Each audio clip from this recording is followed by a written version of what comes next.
Jacob Hornberger, president of the Future of Freedom Foundation, and welcome to this week's Trump Watch. When I first conceived of the idea of Trump Watch, I thought in terms of about a 30-minute segment each week to analyze what President Trump had been doing, especially in the context of liberty. And that's what the Future of Freedom Foundation is all about. Since our founding in 1989, our objective has been to achieve a free society. And so that's why we constantly make the principled case for a free society. Now, there's lots of people, naturally, that are convinced they live in a free society. They don't understand FFF's mission. They're totally befuddled by it and confused. They say, well, why do you need a foundation to achieve freedom when we already have freedom? And that's the notion, of course, the mindset that is indoctrinated in all of us, in the public government schools that our parents were forced to send us to, or to licensed private schools that have their curriculum monitored by the government through the licensure program, or a state-supervised homeschooling program. We're all expected to believe that we live in a free society and under a free enterprise system. And I was one of those that believed that. I fully believed it. I remember a friend, after I got out of law school in 1975, a friend gave me a copy of a book called A Time for Truth by William Simon, who had served as, I think, Treasury Secretary under Ronald Reagan. And the book talked about the importance of restoring freedom to America, and I just was like thoroughly befuddled. I mean, I enjoyed the book. It made some good points, but I remember telling my friend that gave me the book, I said, this is really weird about this guy saying we need to, restore freedom to America when we're already free in America. I mean, that was how complete the indoctrination was for me. And I'd been to public schools and state-supported college and state-supported university, and I was convinced I live in a free country. And then a couple years, 2 or 3 years later, I discovered the libertarian philosophy, and just, I could tell that the inches-thick indoctrination to which I'd been subjected was just cracking apart. I mean, these essays were so powerful. They were pure, principled, uncompromising essays on liberty. And that was the title of the series of books I discovered, Essays on Liberty.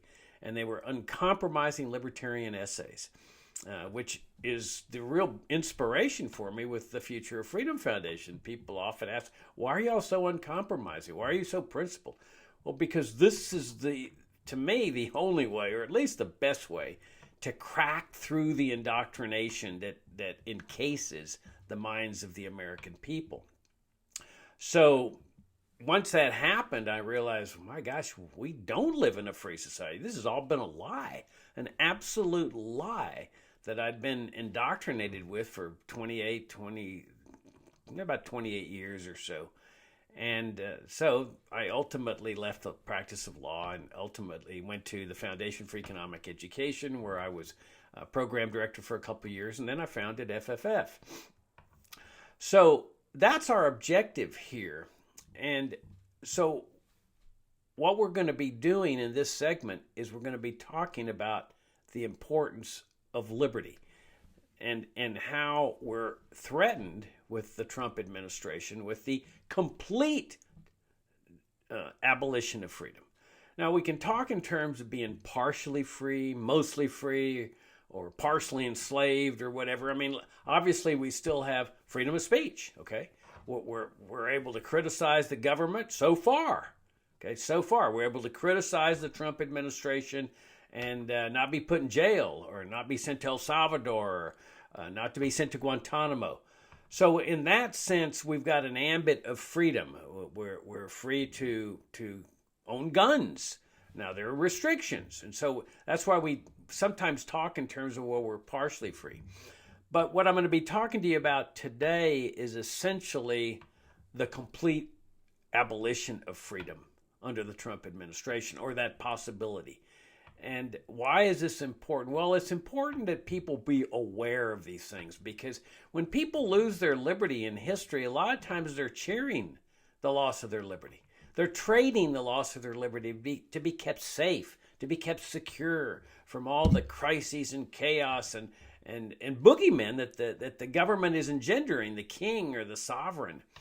And so people aren't aware of what's going on. I mean, if you take like Nazi Germany, and I know people don't like to talk about Nazi Germany. Oh, don't bring up Nazi Germany. Well, I don't agree with that assessment. I think Nazi Germany serves a lot of valuable lessons for people that want to avoid tyranny. They want to avoid oppression at the hands of their own government. And so I think it's important to study this. And I remember, growing up and going through adulthood, people saying, how could the German people do this? How could they allow this? Well, the German people were cheering. They were absolutely cheering, loving Hitler. They admired Hitler. There were Americans that admired Hitler. Okay? He was a great leader. He was leading Germany out of the Depression. He was employing the same economic policies that Franklin Roosevelt was adopting. Okay, I mean, Hitler even wrote a letter to Roosevelt. Now, I'm talking about the 30s. This is long before the Holocaust. Okay, I'm talking about the 30s, when the whole world was in the midst of the Great Depression, and Hitler wrote Roosevelt a letter saying, "I want to commend you on what you're doing for America with your economic policies. You get it," he said. You understand, like I understand, that we've got to put the public good before the private selfish interests of the individual. And so, here was Roosevelt totally transforming American life: Social Security, the welfare state, the regulated economy, the managed economy, the big military buildup. This is all the stuff that Hitler relished. This is what he was doing too: Social Security, the common good of the society over the private individual self-interest, and the collectivist mindset. In fact, there's a great book called Three New Deals by Erwin Schivelbusch that it's called Three New Deals, and it compares Roosevelt's economic policies with those of Hitler and Mussolini, the fascism that Roosevelt was engaged in terms of his National Industrial Recovery Act and his Blue Eagle that were straight out of an economic fascist playbook. But what Hitler understood was that even, while he was being admired, was that you could use economic programs and policies to start going after people, unpopular people, in order to gain greater control over the citizenry in the society. In other words, to get a scapegoat and then use the scapegoat as a way to set precedent that will then apply to everybody else in society. And of course, Hitler's scapegoat was the Jew. I mean, the Jews, everybody hated Jews in Germany. I mean, Jews were considered to be the reason that Germany had lost World War I. The great betrayal, Hitler called it, that the Jews betrayed us and sold us down the river with the Treaty of Versailles, which was a vicious settlement in terms of Germany. And Hitler used the Treaty of Versailles as a way to rise to power, but all the while blaming the Jew. And since nobody liked Jews, they didn't mind him using economic regulations to start slamming Jews, like licensure laws. Okay, well, Germany had licensure laws, just like the United States does now. We didn't have licensure laws in the 19th century, but this is all part of the Roosevelt Revolution of the managed, regulated economy. And so they would say, well, Jews can't practice law. They can't get a license. We're not going to issue a license to them. Or some other economic regulation that would bar them from doing certain business, like in banking and so forth. Now, let me be fair. It wasn't just Germany and the Nazis and Hitler that hated Jews. So did the officials in the U.S. government. They hated Jews too. I mean, when Hitler was willing to let Jews leave Germany in the 1930s, this was before the Holocaust, before he was killing them. Now, he was harassing them and abusing them, but he wasn't killing them, not in mass in any event. And he says, you can leave. I want you to leave. And so they were ready to go to the United States and other parts of the world, but Roosevelt said, no. We have immigration controls. We have a quota system, and Germany's filled its quota. We can't let in any more Germans. And so the Jews had to stay in Germany because the rest of the world felt the same way. They didn't like Jews either. So it wasn't just Hitler that was anti-Semitic. Anti-Semitism afflicted everybody, but Hitler was smart enough to recognize this. So when he was willing to let go of the Jews, he knew that the other countries, including the United States, wouldn't take them, and that here was Roosevelt using immigration controls as the means by which to exclude these Jews. And then most of the Jews, of course, ended up dying in the Holocaust. So it was America's contribution to the Holocaust, something that's, of course, not taught in our public government schools, and something that I learned later on, and I was just shocked when I learned about this. And there's a great exhibit in the Holocaust Museum about this. But it's not something that U.S. officials and the D.C. establishment like to talk about. But the idea is that Hitler was smart enough to realize that you need a scapegoat. Now, if we shift over here, we know that Donald Trump's a very smart guy. Okay, he's not a smart guy. I mean, he's not a dumb guy. He's brilliant, absolutely brilliant. You don't get to where he is in life without being a smart guy. And so he has selected out his own scapegoat in his rise to power here. And his scapegoat is not Jews, because Jews are popular here in the United States. If he started saying, well, let's target Jews, there'd be a lot of pushback. So he's picked out a different group to be his scapegoat. And his scapegoat is illegal immigrants. And to a certain extent, there's right-wingers that hate immigrants in general. They have this concept that America should be pure, white. Pure white, Protestant, and this notion that there's, darker skinned people here really upsets them. But Trump seems to be more obsessed with illegal immigrants. And he knows that most Americans hate illegal immigrants. And so he's been very successful in engendering this mindset that illegal immigrants are rapists and robbers and thieves, and they're coming to get us, and they're invaders. And that's very important in this analysis that we're going to be talking about today. That this invasion concept, which is very interesting, that we're at war, the invaders. But if a private citizen goes out and starts killing invaders, suddenly he's indicted for murder. And he's prosecuted for murder. And if he goes to court and he says, well, Your Honor, I'm defending the country from an invasion, the judge is going to laugh and strike the defense. He won't even let him raise the defense before the jury, because it's an illegitimate defense. It's a straight murder case. There is no invasion, at least not when it comes to a murder trial there. But out here in the political world, it's an invasion. It's an invasion, but don't kill the enemy. Leave that to the government. We'll handle it. We'll send the troops to the border to stop this invasion, because they're rapists and they're violent people and they're gang members and so forth. And he's been very successful in engendering that mindset among the American people. Americans are scared to death of illegal immigrants. They think they're like everywhere. There's a conservative guy that writes me often about how the immigrants are the illegals. He says the illegals are, what's he call it? Military aged. So it's like most of the immigrants are like in their 20s. Well, I explained to him, well, this is standard. When you're young, you're willing to take risks. You're willing to take chances to better your life. By the time you get into your 50s and 60s, that's over. You're not going to be as willing to take chances and so forth. So it's not a big shock that most illegal immigrants will be in their 20s or 30s, But he hides down in his basement. He lives out in Wyoming or something. I'm convinced that this guy locks his door in his basement, sits down there, gets his groceries delivered to him, peeking out the window to see if the grocery delivery person's an illegal immigrant coming to get him. But he's convinced that the illegals, that's what he goes, the illegals are coming to get him.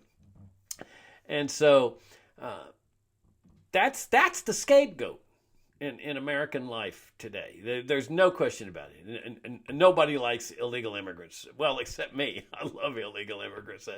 I grew up on the border. I've known illegal immigrants. When I was practicing law, I represented illegal immigrants. These are the hardest working people I've ever seen. I remember my dad would hire illegal immigrants on our farm, because I grew up on a farm on the Rio Grande down there near Laredo, Texas. And every so often, the Border Patrol would come in and bust our workers, and without a warrant, you see, because you don't need a warrant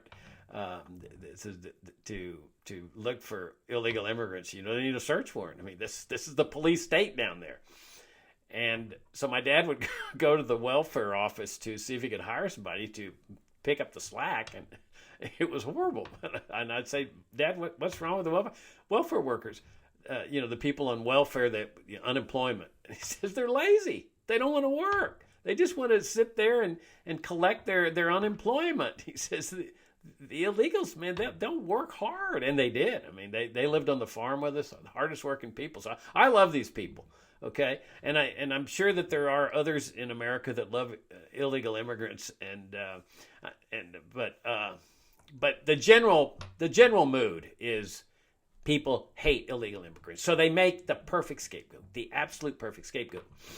And we can see this with respect to like what Trump has done with El Salvador. Now, this is a really critical part of what I want to talk to you about today is the complete destruction of freedom in America.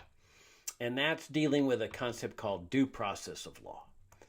Now, due process of law is critically important to a free society. Absolutely critically important. Along with habeas corpus. It's been said that habeas corpus is the linchpin of a free society. If you don't have a habeas corpus, you're not living in a free society. Well, if you don't have a judiciary and actively operating independent judiciary, you're not going to have habeas corpus. I mean, you may have it in their constitution, but big deal. You see, you need an independent operating judiciary to have habeas corpus. No habeas corpus, no judiciary, you don't live in a free society. You're talking now about a very oppressive, dictatorial kind of society. And it's the same with due process of law. Now, if you don't have due process of law, you're not living in a free society anymore. You're talking about the complete destruction of American liberty. You know, when I said, well, how did the Germans, why did they support this? Why did they support this? Well, because they felt they were being kept safe from the Jews. They didn't like the Jews. And so if it comes to the day when Americans end up in a totally unfree society, people will ask, how did it happen? Well, because they were being kept safe. They were cheering the destruction of their own liberty because of the suppression of the illegals who were considered to be a grave threat to national security. You know, that they were all rapists and thieves and burglars and robbers and just bad people, bad gang members and so forth. So, okay, what is due process of law? Well, it is so important. It doesn't just go back to the Fifth Amendment. It's not a constitutional technicality. That's what conservatives have long held. This is one of the things that distinguishes conservatives from libertarians, okay? Civil liberties. And civil liberties are encapsulated in the Bill of Rights, the 4th, 5th, 6th, and 8th Amendments. The First Amendment is considered a civil liberty. Freedom of speech, freedom of religion, freedom of the press.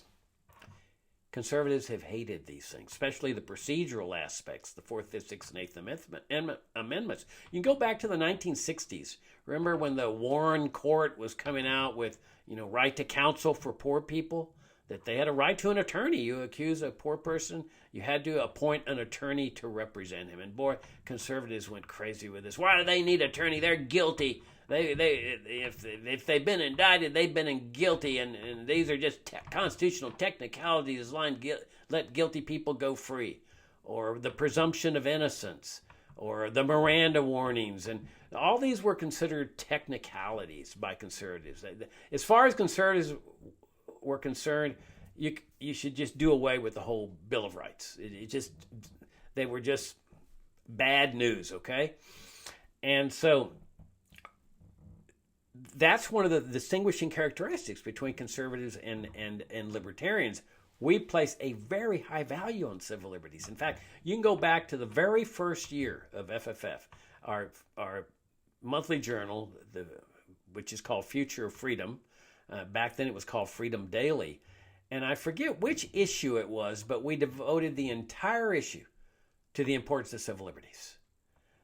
Because libertarians tend to look at economic liberties and focus on economic liberties, and that's generally how they get into libertarianism. They discover Austrian economics and read Ludwig von Mises and Friedrich Hayek and Milton Friedman, and everything starts revolving around economic liberty, and they just sort of like scoff because of their usually they come into it from the conservative movement, and they're disgruntled conservatives or disgruntled Republicans, and so they scoff at the importance of civil liberties. Well, I'm here to tell you that civil liberties are as important, if not more important, than economic liberties. If you lose your civil liberties, it doesn't matter what your economic liberties are, okay? Now, you need both for a free society. Don't get me wrong. I'm not saying that, go ahead and sacrifice economic liberty and get civil liberties. You got to get both. And that's why I want to emphasize this in this issue of Trump Watch. That, okay, what is due process of law? Well, it stretches back centuries. And it evolves as a result of people's resistance to the oppression of their own government. Okay? Not by some foreign government, not by Jews, not by illegal immigrants, not by Iran, Russia, or whatever. That the greatest threat to people's freedom comes from your own government.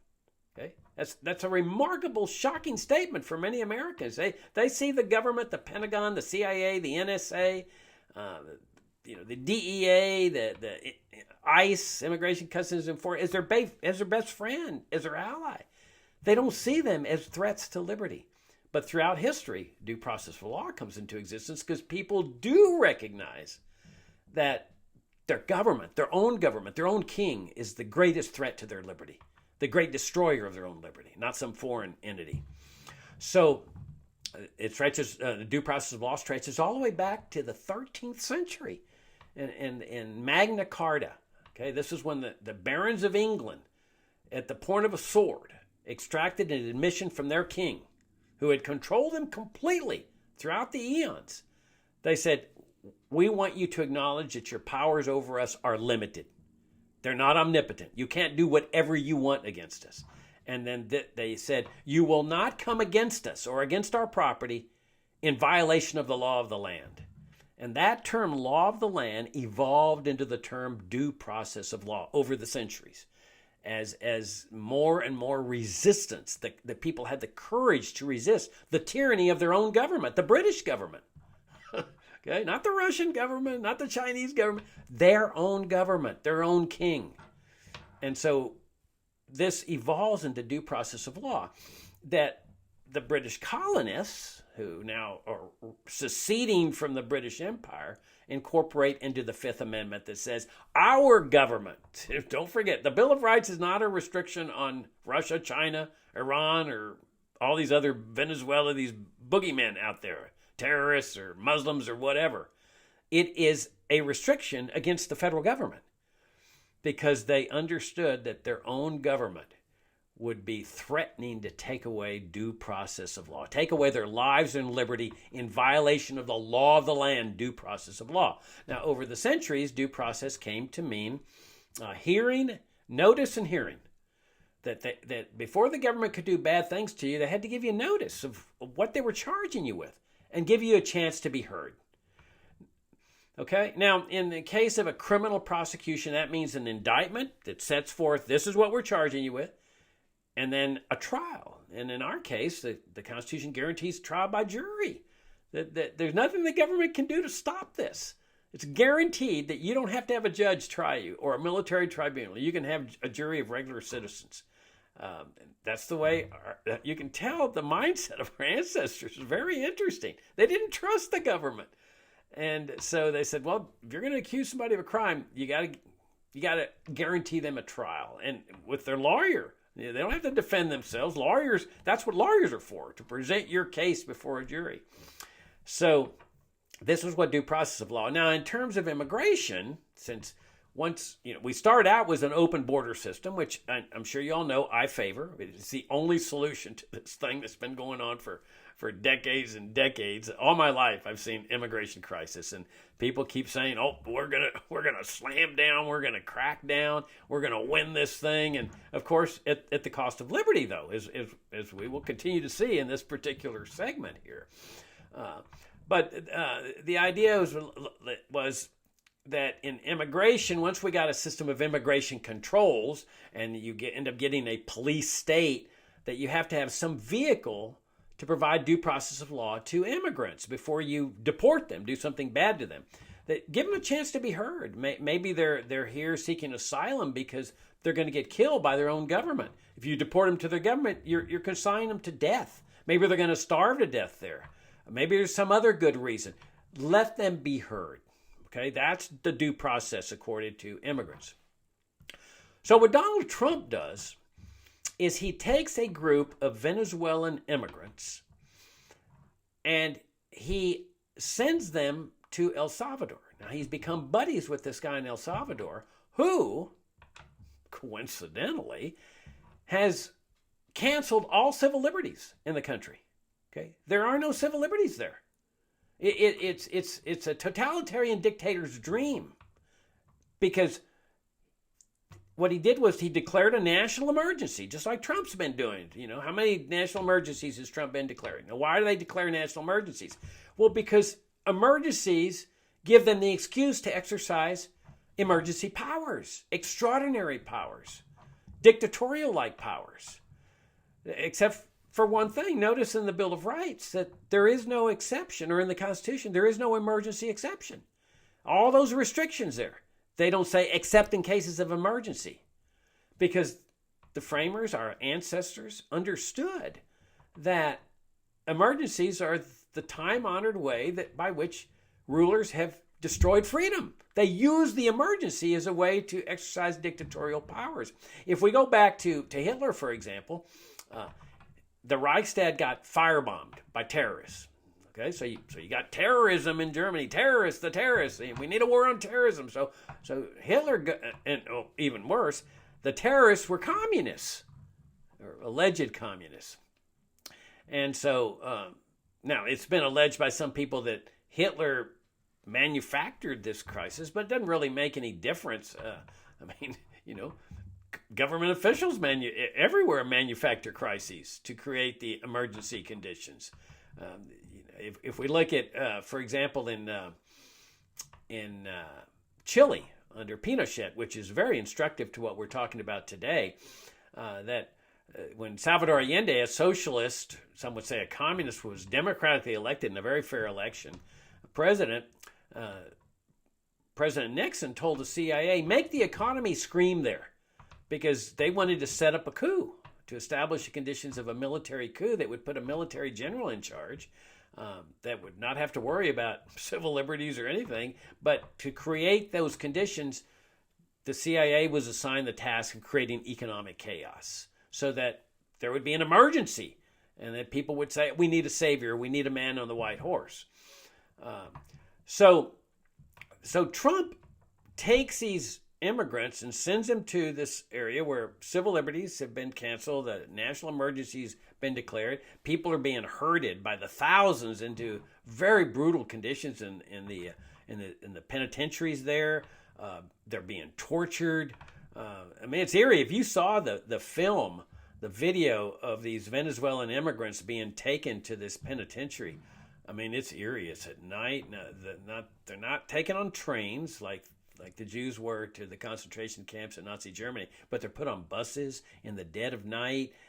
I got this eerie feeling that I was watching Nazi Germany, and then they're bending them over, and they're not letting them walk erect. They have to bend over as they walk, and then it shows them shaving all their heads and then putting them in this penitentiary as if they've been convicted of a crime. They're all treated as criminals because that's the mindset. If they're an immigrant, they're bad. They're a member of a Venezuelan gang, and that's what Trump was saying. That these are members of the Tren de Aragua, this violent gang in Venezuela that is engaged in drug trafficking and people trafficking, and of course, nobody's been convicted of anything. And you got to sometimes look a little skeptically at what are called gangs in countries like Venezuela, because you're dealing with a totalitarian socialist dictator there. So it's, whenever he says somebody's guilty of a crime, I look at it very skeptically, because he believes that Maduro there, the socialist dictator, believes that Maria Machado Corina, the leader of the opposition, has committed crimes. He's out there looking for her so he can jail, incarcerate her, maybe kill her, because there's no civil liberties there either. Maduro has omnipotent power, especially he's got the military behind him. They shoot protesters. out in the streets that are protesting his regime. So I don't put much stock into anybody that he declares a criminal. I want proof. And none of these Venezuelan immigrants are alleged, much less indicted, convicted, and sentenced for having committed a crime of violence here in the United States. Now, again, under immigration laws, the president has a right to the authority to deport somebody, but after due process of law, after a hearing. Let's see, maybe these guys are saying, well, I can't go back to Venezuela. He'll kill me. I was opposing his regime. Well, to me, that's a heck of a good reason not to send a person back. But Maduro wasn't accepting these deportees. Things are horrendous in Venezuela. You've got the socialist system. You've got the U.S. sanctions. They operate as a vice, squeezing the lifeblood out of people there. And so you send them back. They're looking at death. That's why they left in the first place. Death by starvation for their kids and their spouses and their families and so forth. So Trump violates this due process principle that has existed for centuries and sends these people. But you see, nobody cares. In fact, people cheer it. Americans cheer it. The approval ratings are going through the roof because they're immigrants. They're not Jews, okay? They're not Jews, but they're immigrants, illegal immigrants. We hate illegal immigrants in this country, Jacob. Good that they're down there. They should never have come here illegally, Jacob. Send them down there to have their heads shaved and put in that Nazi-type concentration camp and be tortured to death and maybe raped inside that prison. And a lot of the family members are now coming up and saying, hey, that guy's my husband. I saw him. Or my son. I saw him in the video having his head shaved. He wasn't part of any gang. He was just a Venezuelan illegal that was here working, contributing to society, raising his family. And there he is, but you can't get him out. How do you get him out? Where is habeas corpus to get him out?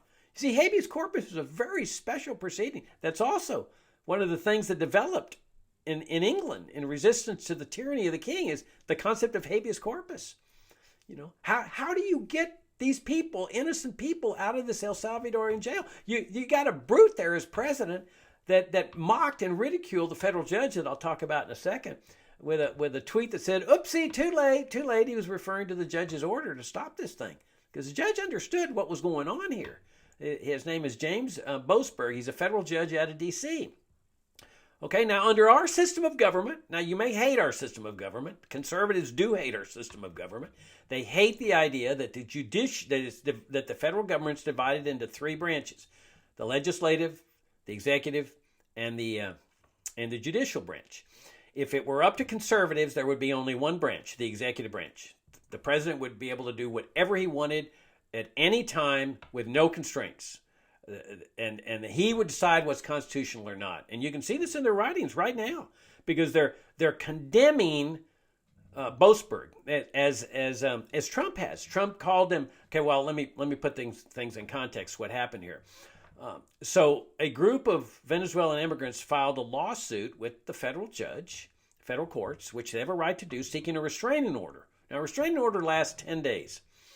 But they sought a restraining, and then you have a hearing to see if it should be extended into a temporary injunction.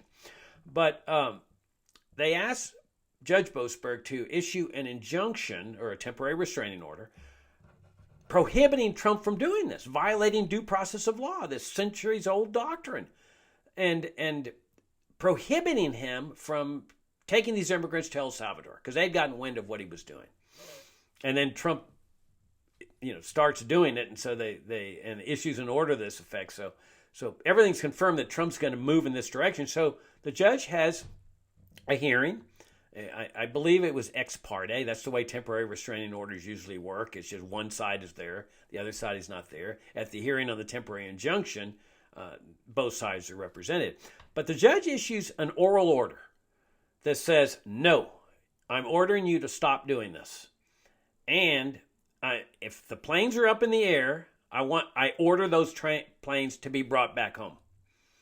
Okay? Then he issues a written order that adopts that, doesn't mention the part about the planes coming back. But everybody understands what his orders are.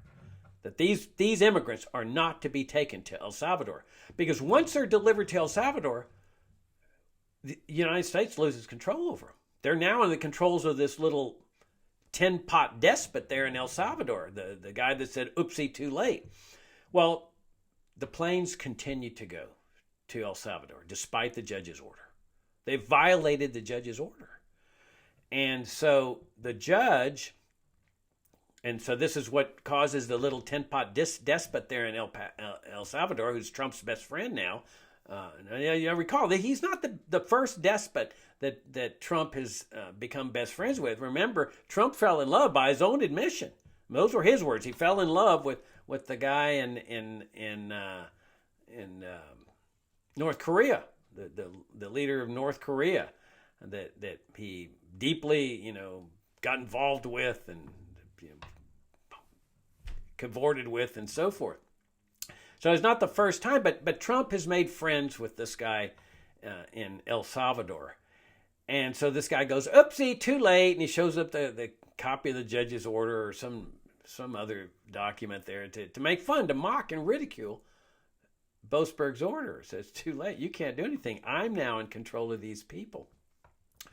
Well, Boasberg then issues an order to the Justice Department to detail exactly when those planes took off and whether they were up in the air when he issued his order or whether they had already landed in El Salvador.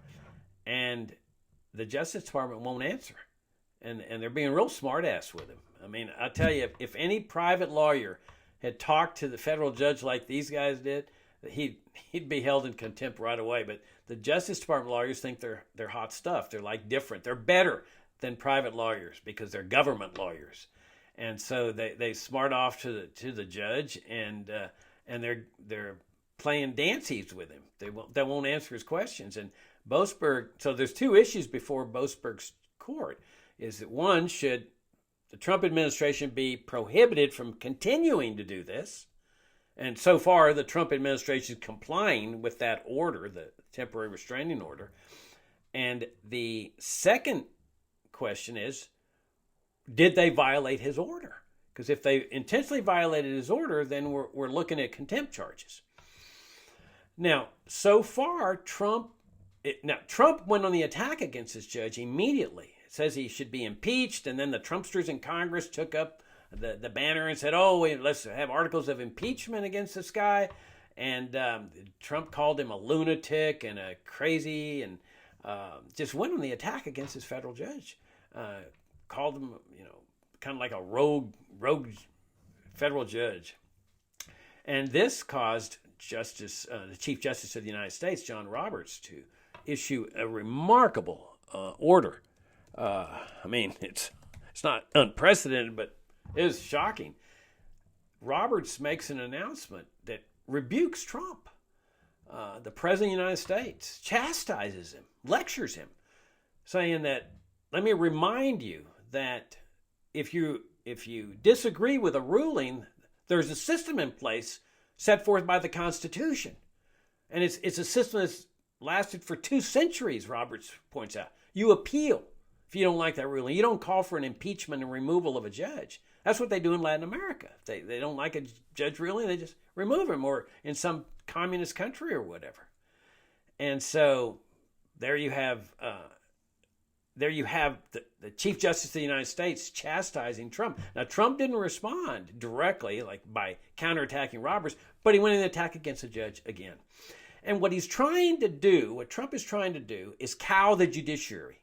And in his supporters, you can see the right-wingers, the conservatives saying, the judges shouldn't be involved. This is Trump power, and Trump should have free latitude. And they're essentially saying the judiciary should stand down and that Trump should be free to do whatever he wants. And that brings us to the Pinochet system there. Their ideal really is Pinochet. Conservatives have loved Pinochet. Pinochet was a military general who, with the help of the Pentagon and the CIA, took over power in Chile. They removed the democratically elected president under grounds of national security, both national security in Chile and national security here in the United States. Supposedly Allende was a threat to our national security too. And so Pinochet took power, and boy, popular among the right wing in Chile, and the right wing here in the United States. He still is popular. Well, he's dead now, but they love him. I mean, I'm surprised they haven't erected statues to Pinochet, the right wing in Washington, because he's their ideal. Because here's this guy who's going to establish law and order. Now, his scapegoats were not illegal immigrants. They were not Jews. His scapegoats were communists. Okay, nobody liked communists. This was the Cold War. Everybody hated communists. So as soon as he takes power, he tells the judiciary, "You're out of the ball game. Don't be declaring anything I do unconstitutional." And they went along with it. The legal profession bowed down to him, stayed quiet, sealed their lips. The judiciary, whatever you want, sir, we will uphold the constitutionality of it. And why this is so important, let me return to Nazi Germany for a minute. Some of you may have seen the movie Sophie Scholl, The Final Days. And it's worth watching if you haven't seen it. But there's a great courtroom scene where Sophie Scholl and her brother Hans are being tried by the Nazis. And she's got a defense lawyer. They all do. They have a defense lawyer there. And the defense lawyer just stays quiet. I mean, here's this woman's on trial for her life. But the lawyer is so cowed and so fearful that he doesn't dare to stand up and defend her. But it has all the trappings of a trial. You see, they convince themselves, oh, they're giving somebody a trial, when it's before a tribunal, when everybody knew what the tribunal was going to rule, because the ruler, Hitler, had ordered them to find them guilty. So that's what happens when you lose due process of law. That's what happens when you lose civil liberties. The ruler decides who is guilty, what offense is guilty. Now, what was their offense? They had criticized the Hitler regime. They'd questioned it. They'd even argued that the troops should not be over there killing people. That the German people should rise up and oust Hitler. Well, that was an offense, you see, and Hitler defined it as an offense. And so, but the important thing is the law profession there had bowed down, and that's what happened in Chile. The law profession did the same thing that they did in Nazi Germany. So Pinochet had a free reign. Now, the reason conservatives loved Pinochet not only was because he established law and order, like this despot in El Salvador is doing, but he brought in the Chicago boys. You know, oh boy, they're free enterprise, Milton Friedman. And so they were doing some of the same things that Trump is doing. Okay, privatizing industries, getting rid of regulations, but they didn't really challenge the welfare state regulated economy. They didn't abolish, for example, the central bank there or the welfare agencies. They may have privatized a few industries and so forth, but like Trump doesn't challenge the whole premises of the welfare state. But he's got right-wing libertarians all excited. Oh, he's abolishing the Department of Education, Jacob, his Department of USAID, and so forth. In other words, he's making the welfare state more efficient. That's what DOGE is, Department of Governmental Efficiency. He wants to make this system work more efficiently by polishing it, fine-tuning it, get rid of the unnecessary parts of it. That's a far cry from genuine libertarianism that wants a free society, which necessarily means a dismantling of the whole welfare state. He doesn't challenge the whole welfare state, including Social Security, Medicare, Medicaid, the crown jewels of the American welfare state. But the right wing loved Pinochet for this, bringing in Milton Friedman's boys, and so they turned a blind eye to what was happening over here, the dark side of what was happening on civil liberties. Because there were no more civil liberties. There was no due process. There was no habeas corpus, nothing. This guy rounds up 50,000 people and has his goons torture them. Now, who were they? Communists, socialists, supporters of Allende. They were the scapegoats. They were the reason why all this chaos and crisis, which the CIA had contributed to by funding, trucker strikes and so forth, but Allende was going to bring order out of this chaos that the CIA had helped cause and had been aggravated by Allende's socialism.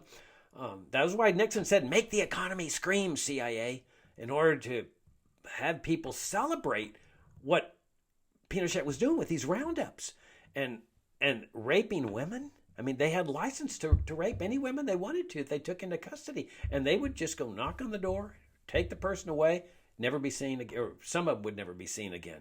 And I won't even begin to tell you the gory sexual abuse that they did to women other than rapes. Horrific. And then they ended up torturing just about all of them, brutally torturing, but 3,000 or 4,000 of them they executed. They flew them out in helicopters out in the ocean and dropped them, or they just executed them, disappeared, including 2 Americans, Charles Horman and Frank Tarugi.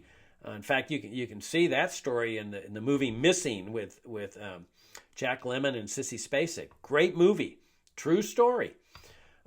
So this is Pinochet. Well, if we come back here to the United States, that's what they want, the right wing here, including some right wing libertarians. They want to get the judiciary out of the picture so that Trump has full authority.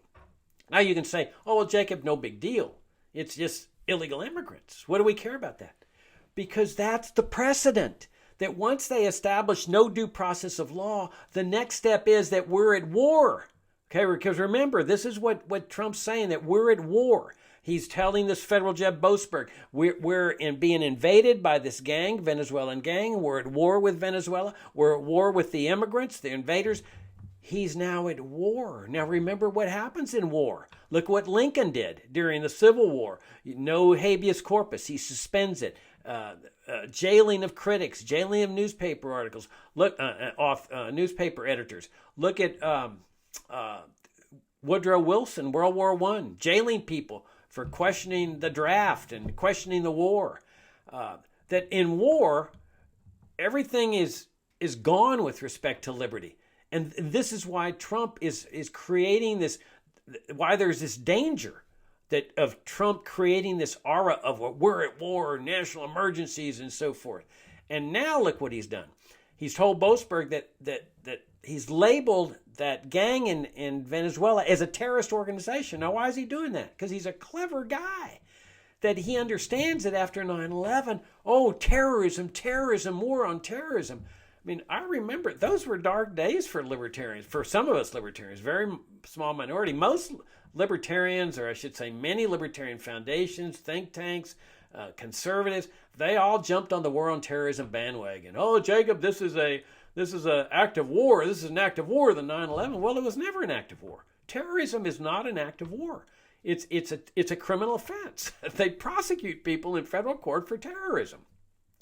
But by calling it an act of war, war, now the president has all these great war powers. Invade Afghanistan with no declaration of war. We're going after the terrorists. Invade Iraq. And everything changed. And the reason I say it was dark days, because we were among the few libertarians that were standing fast against this. People were canceling subscriptions to our journal, canceling donations, because they couldn't understand what we were doing. There was a guy named Jose Padilla, who was an American citizen, accused terrorist, who was in federal court being charged with terrorism. Okay, fine. No problem with that. They removed him, the feds did, out of that federal court and put him in the hands of the military, an American citizen, and then they tortured him.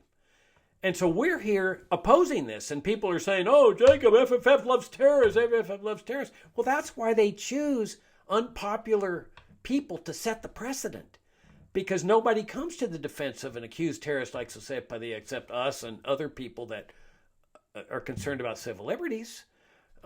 Because we understand that once they set the precedent that applies to Padilla, it applies to everybody.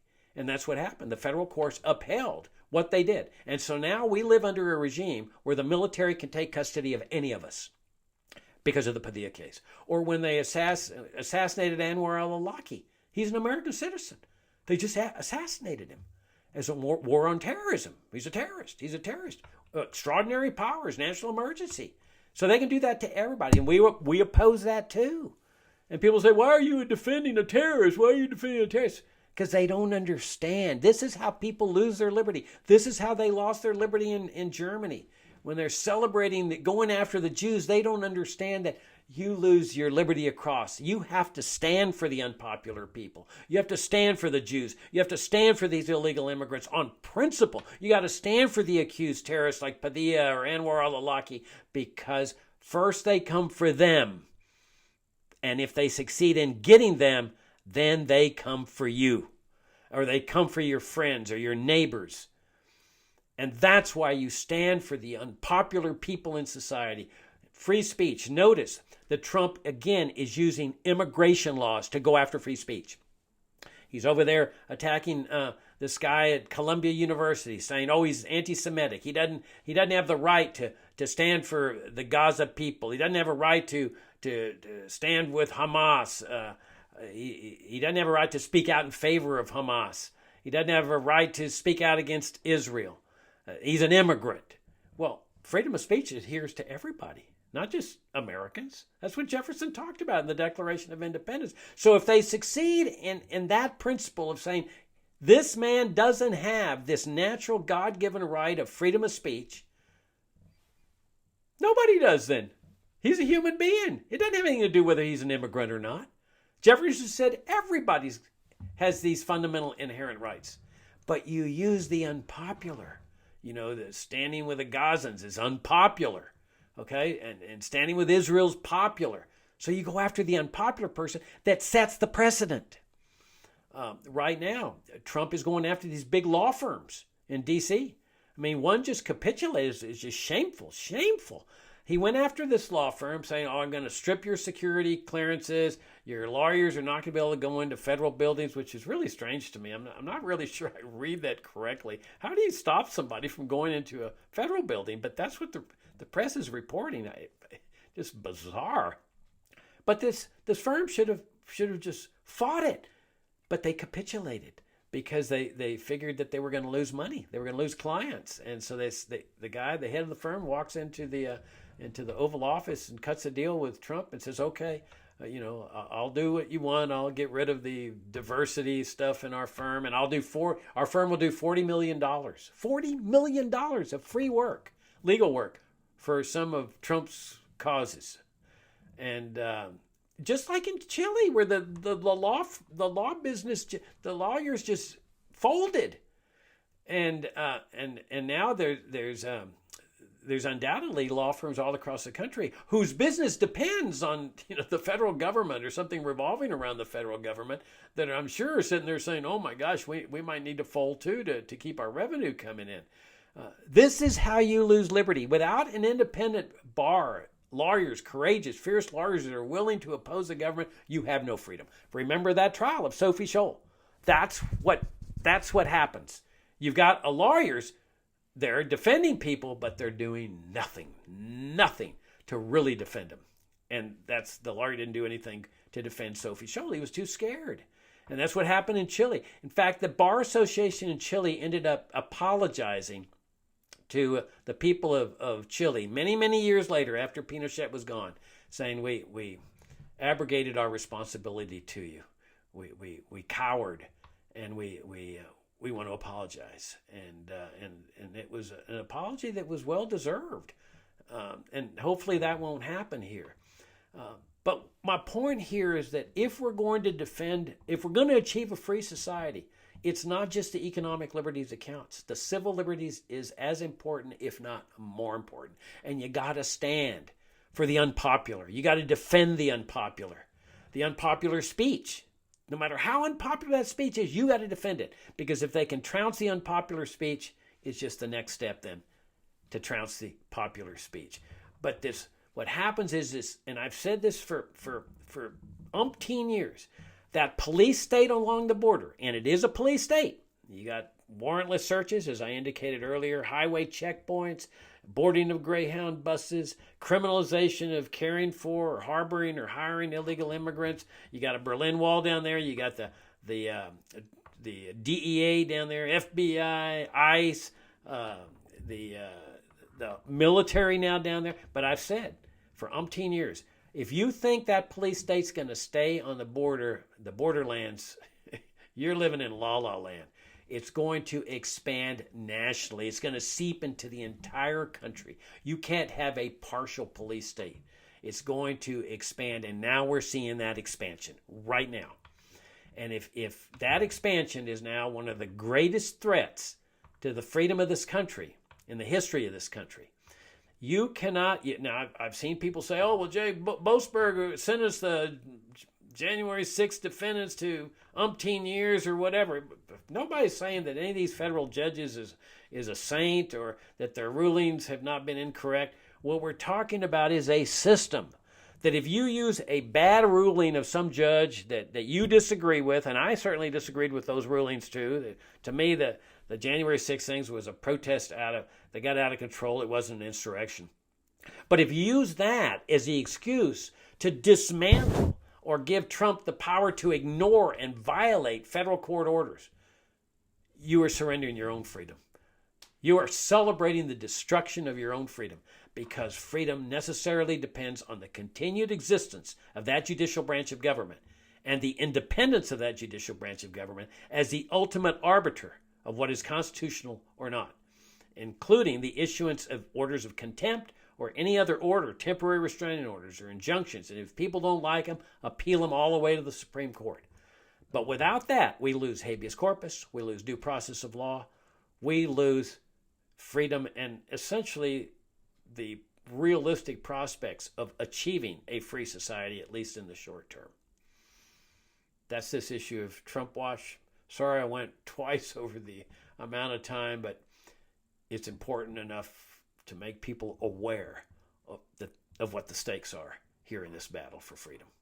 I'm Jacob Hornberger. This is Trump.